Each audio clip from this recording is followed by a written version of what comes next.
வணக்கம்.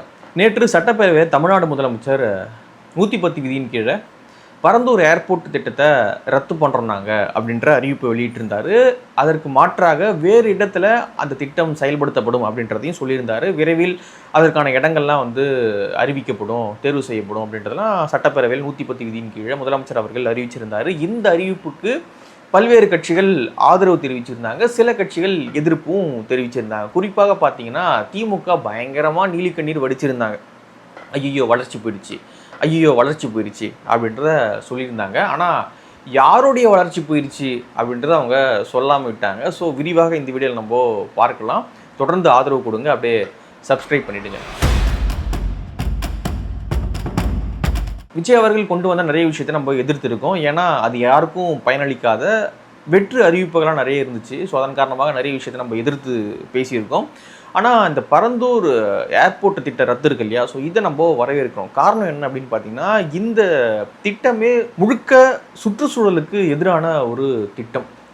பயங்கரமான ஒரு பேரழிவை ஏற்படுத்தக்கூடிய ஒரு திட்டமாக இது பார்க்கப்பட்டுச்சு. என்ன காரணம் அப்படின்னு பார்த்தீங்கன்னா, பல்வேறு நீர்நிலைகள் அழிக்கப்பட இருந்துச்சு. அப்படி அந்த பக்கம் நீர்நிலைகள் அழிக்கப்படும் பொழுது அந்த தண்ணி தான் சென்னை பெருநகரத்தை நோக்கி வர வாய்ப்பு இருக்கும் பொழுது ஆல்ரெடியே எங்கள் சின்ன மழை பெஞ்சாலே அவ்வளவு தண்ணி தேங்குது. வேளச்சேரி, பள்ளிக்கரணை, மடிப்பாக்கம் இந்த மாதிரியான பகுதிகளெலாம் அவ்வளோ தண்ணி தேங்குது. சின்ன மழைக்கே முட்டிக்கிற அளவுக்கு தண்ணி தேங்குது. அப்படி இருக்கும் பொழுது அங்கே நீர்நிலைகள் அழிக்கப்பட்டு அந்த தண்ணி இந்த பக்கம் நோக்கி வரும்பொழுது சென்னை பெரு வெள்ளத்தில் ஒவ்வொரு வருஷமும் சிக்குவதற்கான எல்லா வாய்ப்புகளும் இந்த திட்டம் நடந்திருந்தால் ஏற்பட்டிருக்கும். ஸோ இப்பொழுது ரத்தாயிருக்கு, வரவேற்க தகுந்தது. இன்னொரு பக்கம் பார்த்தோம் அப்படின்னா, நீர்நிலைகள் அழிக்கப்படுது, விவசாய நிலங்கள் அழிக்கப்படுது, அதே போல் பல்வேறு கிராமங்களும் காலியாகுது. அந்த மக்கள் நேற்று பேட்டிலாம் கொடுத்துருக்காங்க. இந்த திட்டம் ரத்தானது தொடர்பாக பட்டாசு வெடித்து ஸ்வீட் வழங்கி அந்த மக்கள் பேட்டி கொடுத்துருக்காங்க. அந்த பேட்டிலாம் பார்க்கும்பொழுது வெறும் இது ஒரு வீடு இல்லைங்க, இது என்னுடைய மூதாதையர்கள்லாம் இருந்த ஒரு இடம், விவசாயம் பண்ண இடம், தங்கியிருந்த இடம், மாடு மேய்ச்ச இடம். இந்த இடத்த விட்டு எங்களை காலி பண்ணி எங்கேயோ ஒரு இடத்துல போய் இருக்க சொல்கிறாங்க. எங்களால் ஜீர்ணிச்சிக்கவே முடியல அப்படி சொன்ன விஷயத்த அப்படின்றதெல்லாம் அந்த மக்கள் சொல்கிறாங்க. ஸோ தொடர்ந்து நாங்கள் போராடிக்கிட்டு இருந்தோம், பல்வேறு கட்ட போராட்டங்கள் நாங்கள் மேற்கொண்டோம், எங்களுக்கு கிடைச்ச வெற்றி அப்படின்றத அந்த மக்கள் சொல்கிறாங்க. ஸோ இது வெறும் விவசாய நிலங்கள் அழிக்கப்படுது அப்படின்றது கிடையாது. விவசாய நிலங்கள், நீர்நிலைகள், மக்களுடைய பூர்வ குடியிருப்புகள், அவங்க பரம்பரையாக இருந்த அந்த கிராமங்கள்லாம், பல்வேறு கிராமங்கள் அழிக்கப்பட்டிருந்துச்சு. ஸோ இதன் காரணமாகலாம் அந்த திட்டத்தை நம்ம எதிர்த்துருந்தோன்னு வச்சிங்களேன். வளர்ச்சின்னு கொண்டு வந்து யாருக்கான வளர்ச்சி? அந்த மக்களை அங்கேருந்து தூக்கி வேறு இடத்துல போட்டு யாருக்கான வளர்ச்சியை யார் கொடுக்க போகிறா? அந்த மக்களுக்கான வளர்ச்சி யார் கொடுப்பா? அப்படின்ற நிறைய கேள்விகள்லாம் அதில் இருக்கு இல்லையா. ஸோ பொதுவாக வளர்ச்சி அப்படின்னு நம்ம அதை பார்க்குறோம். அது யாருக்கான வளர்ச்சி, என்ன பண்ண போகிறோம் அப்படின்ற ஒரு கேள்வி இருக்குது. ஸோ இவ்வளோ ஒரு டிசாஸ்டரை ஏற்படுத்தி யாருக்கான வளர்ச்சியை கொடுக்க போகிறோம் அப்படின்ற ஒரு கேள்வி இருக்கு இல்லையா. ஸோ இதன் காரணமாக தான் நம்ம அந்த திட்டத்தை எதிர்த்திருந்தோம், பல கட்சிகளும் எதிர்த்திருந்தாங்க. இந்த ரத்து அறிவிப்பு அப்படின்றத நம்ம வரவேற்கிறோம். நிறைய கட்சிகள் இந்த ரத்து அறிவிப்பை எதிர்க்கிறாங்க. குறிப்பாக திமுக என்ன சொல்கிறாங்க அப்படின்னா, வளர்ச்சி போயிடுச்சு, ஐயோ வளர்ச்சி போயிடுச்சு. கிட்டத்தட்ட 5700 ஏக்கரில் இந்த பரந்தூர் விமான நிலையம் வர இருந்துச்சு, இப்பொழுது வராது அப்படின்ற அறிவிப்பு வந்த பிறகு இங்கே இருக்கக்கூடிய இன்வெஸ்ட்மெண்ட்டு, ஆல்ரெடி வர இருக்க இன்வெஸ்ட்மெண்ட், இது எல்லாமே பக்கத்து மாநிலங்கள், பெரிய ஏர்போர்ட் வச்சுருக்கக்கூடிய ஹைதராபாத், பெங்களூர், ஆந்திரா போன்ற மாநிலங்களுக்கு போயிடும். என்ன இப்படி பண்ணிட்டீங்க, 20-30 வருஷம் தமிழ்நாடு பின்னோக்கி போயிடுச்சு அப்படின்ற மாதிரிலாம் திமுக நீலிக்கண்ணீர் வடிக்கிறாங்க. ஸோ வளர்ச்சி போயிடுச்சு அப்படின்னு திமுக ஒரு பக்கம் நீலிக்கண்ணீர் வடிக்கிறாங்க. யாருக்கான வளர்ச்சி? இவங்க வாங்கி போட்ட நிலம், அந்த இன்வெஸ்ட்மெண்ட்டு, அந்த வளர்ச்சி போயிடுச்சு அப்படின்றத நம்ம புரிஞ்சுக்கணும். ஏன்னா திமுக அப்படிலாம் ஒன்றும் அவ்வளோ உன்னதமான கட்சிலாம் ஒன்றும் கிடையாது. 8 வழிச்சாலையை எதிர்த்தாங்க எதிர்கட்சியாக இருக்கும்போது. ஆளுங்கட்சியாக வந்த பிறகு இல்லை ஐயோ அது சூப்பரான திட்டங்க அப்படின்னு சொல்லிட்டு ஆதரிச்சாங்க. ஏவாவேலு அப்படி பேசினார், நாங்கள் அதெல்லாம் எதிர்க்கவே இல்லை அப்படின்னு சொல்லி பேசியிருந்தார். அப்போது வளர்ச்சி தடைபடலையா? இப்படி பல்வேறு திட்டங்களை திமுக எதிர்கட்சியாக இருக்கும்போது எதிர்ப்பாங்க, ஆளுங்கட்சியாக இருக்கும்போது ஆதரிப்பாங்க. பரந்தூர் விமான நிலைய திட்டத்தையே 2019 அந்த காலகட்டத்தில் திமுக எதிர்த்துருக்காங்க. இங்கே கொண்டு வரக்கூடாது அப்படின்னு திமுக எதிர்த்துட்டு இருக்காங்க. சன் நியூஸில் பல்வேறு செய்திகளை தொடர்பாக வந்திருக்கு. ஆனால் ஆளுங்கட்சியாக வந்த பிறகு ஐயோ இது விட்டால் வேறு வழியே கிடையாது, தமிழ்நாடு வந்து பின்னோக்கி 30-40 வருஷம் போயிடும், இங்கே கொண்டே வந்து ஆகணும் அப்படின்னு சொல்லிட்டு மும்முரமாக ஈடுபட்டாங்க ஆட்சிக்கு வந்த பிறகு. ஸோ அதனால் திமுக இந்த வளர்ச்சி நீலி கண்ணீர் வடிக்குது இல்லையா? ஸோ இதை வந்து நம்ம நம்ப வேண்டிய அவசியம் கிடையாது. அது யாருக்கான வளர்ச்சி, என்ன வளர்ச்சி அப்படின்றதெல்லாம் மக்கள் முடிவு பண்ணிக்கோங்க. அங்கே வாங்கி போட்ட நிலம் எல்லாம் டவுன் ஆகுதா, சரி ரைட், அது யாருக்கான வளர்ச்சி அப்படின்றதான் ஒரு பக்கம் இருக்கட்டும். பொதுவாகவே வந்து இப்போ என்ன சொல்லப்படுது அப்படின்னா, வளர்ச்சி போயிடும் அப்படின்ற ஒரு விஷயம் வந்து நிறைய பேரும் அதை வைக்கிறாங்க. திமுகவை தாண்டி நிறைய பேரும் அந்த வளர்ச்சி அப்படின்ற ஒரு விஷயத்தை வந்து முன் வைக்கிறாங்க. ஒரு ஏர்போர்ட்டு, சென்னைக்கு வர இருந்த ஏர்போர்ட் வந்து ரத்தாயிருக்கு. ஆனால் என்ன சொல்லியிருக்காங்க தாவேக்கு அப்படின்னா, வேறு இடத்துல நாங்கள் அதை கொண்டு வருவோம் அப்படின்ட்டு சொல்லியிருக்காங்க. பரந்தூர் தான் இல்லையே தவிர வேறு இடத்துல நாங்கள் கொண்டு வருவோம், ஒரு ஏர்போர்ட் நாங்கள் கொண்டு வருவோம் அப்படின்றதான் சொல்லியிருக்காங்க. அது மட்டும் இல்லாமல் இருக்கக்கூடிய ஏர்போர்ட், மீனம்பாக்கம் ஏர்போர்ட்டை வந்து நாங்கள் விரிவுபடுத்துவோம் அப்படின்றதையும் சொல்லியிருக்காங்க. அதை பல பேர் வந்து மறைச்சிட்டு அதை விட்டுட்டு அப்படியே சொல்கிறாங்க. அவர் படிக்கும்பொழுது 110 விதியின் கீழே அவர் படிக்கும்பொழுது என்ன சொல்கிறார் அப்படின்னு பார்த்தீங்கன்னா, சென்னை மீனம்பாக்கம் விமான நிலையத்தை மேலும் விரிவாக்கம் செய்து அதன் வடமேற்கு பகுதியில் ஆண்டுக்கு கூடுதலாக 20 மில்லியன் பயணிகளை கையாளக்கூடிய டெர்மினல் 5 என்ற புதிய பயணிகள் முனையம் அமைக்க ஏர்போர்ட் அத்தாரிட்டி ஆஃப் இந்தியாவுடன் இணைந்து அணுகுசாலை மற்றும் மேம்பாலம் அமைப்பதற்கான நடவடிக்கைகளை மேற்கொள்ளப்படும். சென்னை மீனம்பாக்கம் விமான நிலையத்தில் தற்போது நடைபெற்று வரும் டெர்மினல் 3 பயணிகள் முனையம் கட்டுமான பணிகள் முடிவுற்ற பின் ஆண்டுக்கு 35 மில்லியன் பயணிகளை கையாளக்கூடியதாக இருக்கும். மேலும் புதிய டெர்மினல் 5 பயணிகள் முனையம் செயலாக்கத்திற்கு பிறகு ஆண்டிற்கு மொத்தம் 55 மில்லியன் பயணிகளை கையாளக்கூடியதாக இந்த விமான நிலையம் இருக்கும். இதன் மூலியமாக சென்னை விமான நிலையத்தின் சேவைகள் மேம்படுவதோடு புதிய பயணிகள் விமான நிலைய தேவை புதிய விமான நிலையம் அமைக்கப்படும் வரை பூர்த்தி செய்யப்படும் அப்படின்றதையும் சொல்லியிருக்காங்க.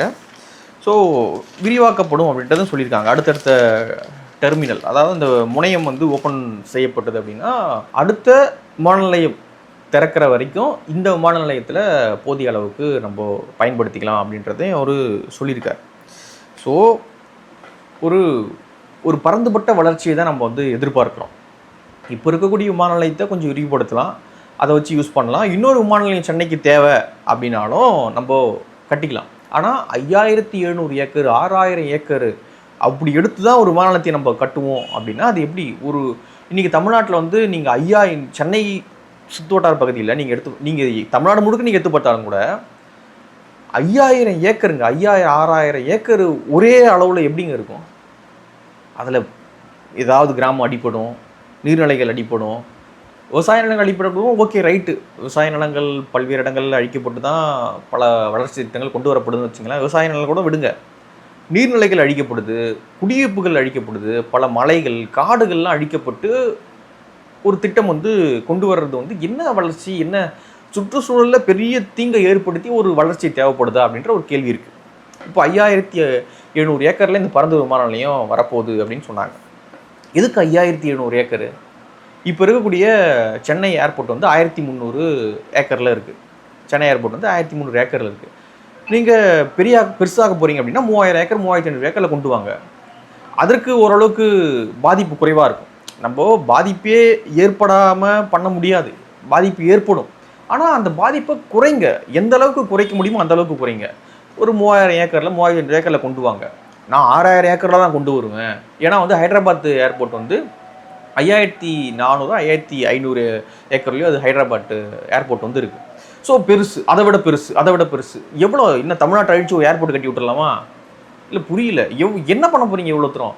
இப்போது நீங்கள் சவுத் இந்தியாவை எடுத்துட்டீங்க அப்படின்னா சென்னையில் தான் அதிகமான இன்டர்நேஷ்னல் ஏர்போர்ட் இருக்குது. மதுரையில் வந்து விமான நிலையத்தை விரிவுபடுத்த வேலைகள் நடந்துக்கிட்டு இருக்குது. கோயம்புத்தூர் விமான நிலையத்தை விரிவுபடுத்த வேலைகள் நடந்துக்கிட்டு இருக்குது. திருச்சியில் கூட பண்ணியிருக்காங்க. ஸோ பரவலாக நம்ம வளர்ச்சியை கொண்டு வரணுமா அல்லது ஒரு இடத்துல முடக்கணுமா? பரந்தூர் போன்ற கிட்டத்தட்ட ஒரு 5000-6000 ஏக்கரில் ஒரு ஏர்போர்ட் நீங்கள் சென்னைக்கு அருகில் கொண்டு வந்துட்டீங்க அப்படின்னா மற்ற பகுதிகள் எப்படி வளரும்? ஏன்டா அங்கே போனால் ஏர்போர்ட் சின்னதாக இருக்குது, இங்கே பாரு 5000-6000 ஏக்கரில் இருக்குது, இங்கே தொடங்குவோம் அப்படின்னு ஒரு இடத்துல அந்த முதலீடுகள் குவியாதா இல்லையா? சரி, பரந்தூர் விமான நிலையத்தை விடுங்க, ஒசூர் விமான நிலையம் வர இருந்துச்சு இல்லை, அது யாரால் ரத்தாச்சு? ஏன் அதை கொண்டு வர முடியல திமுகவால்? திமுக ஆட்சியில் தான் அது ரத்தாச்சு, ஏன் கொண்டு வர முடியல திமுகவால்? அதை இதில் காட்டுற முனைப்பு ஏன் அதில் காட்டல? அங்கே வளர்ச்சி பாதிக்கப்படாதா, அங்கே வளர்ச்சி போகாதா? ஏன் ஒசூரில் வந்து ஏர்போர்ட் வரல? நீங்கள் சரி ஒரு இடம் வேணான்ட்டாங்க, நீங்கள் வேற ஏதாவது ட்ரை பண்ணீங்களா? அதில் ஏன் ஒசூரில் வரல? ஒசூரில் கொண்டு வந்திருக்கலாம். ஒசூரில் வந்து கொண்டு வந்திருக்கணும். ஒரு பெரிய ஒரு நகரமாக அது வளர்ந்துக்கிட்டு இருக்கு, நிறைய முதலீடுகள் வந்துகிட்டு இருக்கு. அப்போ ஒசூரில் வந்து ஒரு புதிய விமான நிலையம் கொண்டு வந்திருக்கணும். ஏன் கொண்டு வரல? திமுகவால் கொண்டு வர முடியல. ஏன் ரத்தான பிறகு அதுக்கான அழுத்தம் போட முடியல? அடுத்த தேர்வு பண்ண முடியல? வேற விஷயங்கள் ஏன் பண்ண முடியல? ஏன்னா அவங்க அங்கே இன்வெஸ்ட் பண்ணல. சிம்பிளாக நம்ம அப்படி தான் புரிஞ்சிக்க வேண்டியது இருக்கு. இங்கே அதிகமாக இன்வெஸ்ட் பண்ணிட்டீங்க, குதிக்கிறீங்க. அங்கே இன்வெஸ்ட் பண்ணல, குதிக்கல. அவ்வளோதானே புரிஞ்சிக்க வேண்டியது இருக்கு. உங்ககிட்ட எங்கே வளர்ச்சிக்கான நோக்கம் இருக்கு? ஆல்ரெடி இருக்கக்கூடிய விமான நிலையங்களே போதுமான விமான நிலையங்கள் தான். இப்போ சென்னை விமான நிலையத்தை வந்து விரிவுபடுத்த போகிறேன் அப்படின்னு சொல்லியிருக்காங்க. ஓகே, விரிவுபடுத்துங்க. இன்னொரு பக்கம் புதுசாக வேணும் அப்படின்னா டபுள் மடங்கு. இப்போ 1300 ஏக்கரில் சென்னை ஏர்போர்ட் இருக்குது. நீங்கள் 3000 ஏக்கரில் 3500 ஏக்கரில் இன்னொன்று கட்டுங்க. பாதிப்பு கொஞ்சம் குறைவாக இருக்கக்கூடிய இடத்த தேர்ந்தெடுத்து பாதிப்பு குறைவாக ஏற்படக்கூடிய அளவுக்கு அந்த ஏர்போர்ட்டை கட்டுங்க. மீனம்பாக்கம் பத்தாது அப்படின்னா இன்னொரு ஏர்போர்ட்டை கூட அதை விட டபுள் மடங்கு ஒரு 3000 ஏக்கரில் 3500 ஏக்கரில் கட்டுங்க. நான் 6000 ஏக்கரில் தான் கட்டுவேன், நான் அவங்க கூட போட்டி போடணும், நான் இவங்க கூட போட்டி போடணும். எவங்க கூட போட்டி போட்டு என்ன பண்ண போகிறேன்? என்ன எனக்கு புரியல. வளர்ச்சின்றாங்க. இவங்களுடைய நீலிக்கண்ணீர் தான் எனக்கு ரொம்ப வேடிக்கையாக இருக்குது. ஏன்னா அதிகமான குடிசைகள் நிறைந்த பகுதி விழுப்புரம் மாவட்டம். விழுப்புரம் மாவட்டத்தில் என்ன வளர்ச்சியை கொண்டு வந்துட்டாங்க இவங்க? வளர்ச்சி குதிக்கிறாங்களே. திருவண்ணாமலை மாவட்டத்தில் என்ன வளர்ச்சி இருக்குது? இப்போ சிவகங்கை மாவட்டத்தில் என்ன வளர்ச்சி இருக்குது? ராமநாதபுரத்தில் என்ன வளர்ச்சி இருக்குது? எவ்வளோ பின்தங்கிய ஒரு மாவட்டமாக அந்த மாவட்டங்கள்லாம் இருக்குது. வளர்ச்சி குதிக்கிற திமுக இங்கெல்லாம் விட்டாங்க. இந்த மாவட்டத்தில் ஏன் டெவலப் பண்ணவே இல்லை? அதிகமான குடிசைகள் நிறைந்த பகுதி விழுப்புரம் மாவட்டம். கல்வி அறிவிலையும் பின்தங்குது அந்த மாவட்டம்லாம். திருவண்ணாமலை போன்ற மாவட்டங்கள்லாம் கல்வி அறிவிலையும் பின்தங்கி நிற்குது. வளர்ச்சி என்ன வளர்ச்சி? யாருக்கான வளர்ச்சி? இவங்க இந்த வளர்ச்சி அப்படின்ற அந்த விஷயத்தை கொண்டு வரும்பொழுதே ஏதோ இருக்குப்பா, உள்ள இன்வெஸ்ட்மெண்ட் பெருசாக இருக்க போலையே அப்படின்ற மாதிரி தான் நம்ம யோசிக்க வைக்குது. ஏன்னா இவங்க பறந்துபட்ட வளர்ச்சியை வந்து பார்க்க மாட்டாங்க. சென்னை வளர்ந்தா போதும். ஆல்ரெடி வளர்ந்து தான் இருக்குது. நீ இன்னும் 6000 ஏக்கரில் ஒரு ஏர்போர்ட்டை கொண்டு வந்தீங்க அப்படின்னா மொத்த இன்வெஸ்ட்மெண்ட்டு இங்கே தான் வரும். மற்ற மாவட்டங்களுக்கு எப்படி போவோம்? இன்வெஸ்ட்மெண்ட்டை விரிவுபடுத்து. ஒசூரில் புதிய ஏர்போர்ட்டு கொண்டு வா, அதுக்கான வேலைகளை பாரு. அதை விட்டுட்டு நான் பிடிச்சா இதை தான் பிடிப்பேன், கேட்டால் வளர்ச்சி. இந்த வளர்ச்சி கதை வந்து ரொம்ப மட்டமான ஒரு கதையாக இருக்குது. ஸோ அது வந்து ஏற்கக்கூடிய அளவில் இல்லை.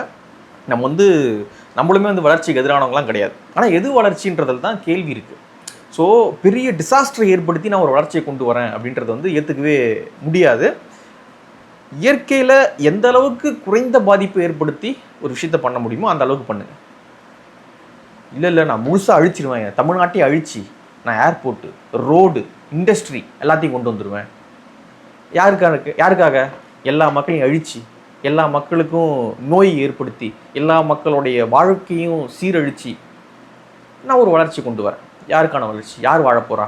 யார் நிம்மதியாக இருக்க போகிறா? ஸோ ஓகே, கொண்டு வாங்க. எந்த அளவுக்கு குறைவான பாதிப்பு ஏற்படுத்த முடியுமோ அந்த அளவுக்கு குறைவான பாதிப்பு ஏற்படுத்தி ஒரு விஷயத்த பண்ணுங்க. நான் ஒரு டிசாஸ்டரை ஏற்படுத்தி தான் வளர்ச்சி கொண்டு வருவீங்க அப்படின்னா ஒன்றும் தேவையில்லை, அப்படியே இருக்கட்டும், அது ஒன்றும் பிரச்சனை கிடையாது. ஸோ வந்து இந்த ரத்து அறிவிப்புன்றது வரவேற்க தகுந்தது. சென்னைக்கு இன்னொரு ஏர்போர்ட் வேணும் அப்படின்னா கொண்டு வாங்க, ஒன்றும் தப்பு இல்லை. டிவிக்கும் அதான் கொண்டு வர போகிறோம் தான் சொல்லியிருக்காங்க. ஆனால் 6000 ஏக்கரில் அந்த அவசியம் இல்லாத ஒன்று. 6000 ஏக்கரில் கொண்டு வருவோம் அப்படின்னா அவசியம் இல்லாத ஒன்று. 1300 ஏக்கரில் இருக்குது. நீங்கள் 3000 ஏக்கரில் கொண்டு வாங்க, இல்லை 3500 ஏக்கரில் கொண்டு வாங்க. அதுவே போதுமானது. அதுவே பெரிய ஏர்போர்ட்டு. ஆல்ரெடி நம்மக்கிட்ட அத்தனை இன்டர்நேஷ்னல் ஏர்போர்ட் இருக்குது. அப்படி இருக்கும்பொழுது நீங்கள் வந்து 3500 ஏக்கரில் 3000 ஏக்கரில் கொண்டு வந்தாலே எனாஃப், அதுவே போதுமானது. ஸோ தாவேக்கா அரசாங்கம் அப்படி பாருங்கள், குறைவான பாதிப்பு ஏற்படுத்தக்கூடிய அளவுக்கு ஒரு இதை கொண்டு வாங்க. சீக்கிரமாக கொண்டு வாங்க. கொண்டு வர போகிறேன்னு முடிவு பண்ணிட்டீங்கன்னா சீக்கிரமாக தேர்வு பண்ணுங்கள், சீக்கிரமாக கட்டுங்க, சீக்கிரமாக முடிங்க. 30க்குள்ளே முடித்து அடுத்தடுத்த வேலைகளை பாருங்கள். இதை விரிவுபடுத்துங்க, சென்னை விமான நிலையத்தை விரிவுபடுத்துங்க. இல்லை சென்னை விமான நிலையம் விரிவுபடுத்துனதே போதுமானதுன்னு திங்க் பண்ணாங்க அப்படின்னா விடுங்க. புதுசாக வேணும் அப்படின்னா சீக்கிரமாக தேர்வு பண்ணுங்கள், சீக்கிரமாக கட்டுங்க, சீக்கிரமாக முடிங்க, அடுத்தடுத்த வேலைகளை பாருங்கள். ஸோ இந்த திமுகவுடைய நீலிக்கண்ணீர் தான் எனக்கு ரொம்ப வேடிக்கையாக இருந்துச்சு. ஸோ அதை பேசணும் அப்படின்னு நினச்சேன். இந்த வளர்ச்சி அப்படின்ற விஷயத்தை வச்சு ஒரு டிசாஸ்டரை ஏற்படுத்துறத ஏற்றுக்கவே முடியாது. வளர்ச்சிக்கும் டிசாஸ்டருக்குமான வித்தியாசம் இருக்குது, பேரழிவுக்குமான வித்தியாசம் இருக்குது. ஸோ மக்கள் வந்து ஒரு நரேட்டிவுக்குள்ளே சிக்கிக்க வேணாம். வளர்ச்சி, ஆஹா ஏதோ பெரிய விஷயம் போயிருச்சுடா அப்படின்னு பேனிக் ஆகிட வேண்டாம். இவனுக்கு பேனிக் பண்ணுவானுங்க. ஸோ பேனிக் ஆகிட வேண்டாம். இங்கே ஆல்ரெடி போதுமான அளவுக்கான நிறைய விமான நிலையங்கள் இருக்குது, விரிவுபடுத்த போகிறாங்க. புதுசாக வேணாலும் கொண்டு வரலாம், ஒன்றும் பிரச்சனை கிடையாது. பரந்தூர் போனதுனால தமிழ்நாடு 4000 5000 வருஷம் முன்னாடி போயிடுச்சு, கற்காலத்தில் உட்காந்துக்கிட்டு நம்ம கல்லால் செதுக்கிட்டு இருக்கோம் அப்படின்னு வந்து நம்ம எடுத்துக்க வேண்டாம். ஸோ இன்றைக்கும் நம்ம வளர்ந்துக்கிட்டு தான் இருக்கோம், வளர தான் போகிறோம். ஸோ ஒன்றும் பிரச்சனை இல்லை. பரந்தூர் விமான நிலைய திட்டம் ரத்து அப்படின்றது வரவேற்க தகுந்த ஒரு விஷயம் தான். ஸோ உங்களுடைய பார்வை என்ன அப்படின்றத கீழே கமெண்ட்டில் பதிவு பண்ணுங்கள். நன்றி.